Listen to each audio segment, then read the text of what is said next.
si unisce, ma l'Italia deve essere sempre una, no? Siamo qui con Teresa Spargo, soprano lirico, nonché eccellenza della lirica casertana, insignita da un mesetto dal sindaco Carlo Marino. quindi casertana, ma quando diciamo Caserta diciamo Napoli, perché in effetti la vostra reggia è migliore di quella di Versailles, no?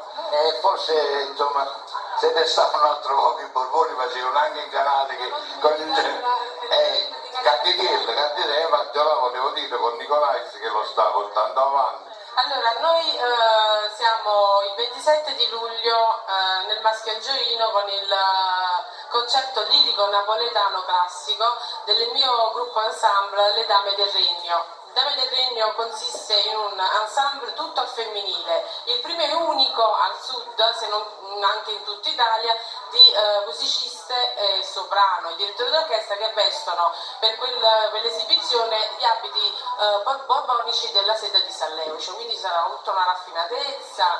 Alle ore 18 mi ricordano, alle ore 18 mi ricordano di luglio, il 27 di luglio qui al Maschio Angioino.